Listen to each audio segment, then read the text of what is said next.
આમ આદમી પાર્ટીના દાહોદ જિલ્લાના ગુરુ ગોવિંદ લીંબડી તાલુકામાં દારૂબંધીના મુદ્દે આમ આદમી પાર્ટીનું વિરોધ કરી રહેલા આમ આદમી પાર્ટીના કાર્યકરોને પોલીસે ડિટેન કર્યા। દાહોદ તારીખ 22 ઓગસ્ટ 2026 ગુજરાતમાં દારૂબંધીના કડક અમલની માંગ સાથે આમ આદમી પાર્ટી દ્વારા દાહોદ ખાતે વિરોધ પ્રદર્શન કરવામાં આવ્યું હતું। વિરોધ પ્રદર્શન દરમિયાન આમ આદમી પાર્ટીના કાર્યકર્તાઓ દ્વારા સરકાર સામે સૂત્રોચ્ચાર કરી દારૂબંધીનો કડક અમલ કરવાની માંગ કરવામાં આવી હતી।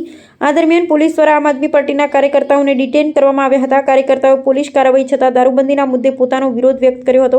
આમ આદમી પાર્ટી દ્વારા ગુજરાતના ગૃહમંત્રી હર્ષ સંઘવીના રાજીનામાની પણ માંગ કરવામાં આવી હતી। પાર્ટીના આગેવાનોનું કહેવું હતું, ગુજરાતમાં દારૂબંધી હોવા છતાં ગેરકાયદેસર દારૂના વેચાણ અંગે સરકાર જવાબદાર છે અને આ મુદ્દે સરકાર દ્વારા કડક કાર્યવાહી થવી જોઈએ।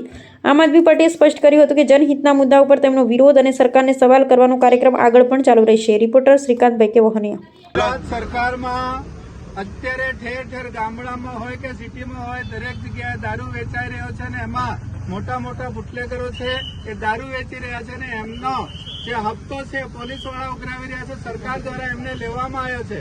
ત્યાં સરકાર દ્વારા એ ટકાવારી લેવામાં આવે છે।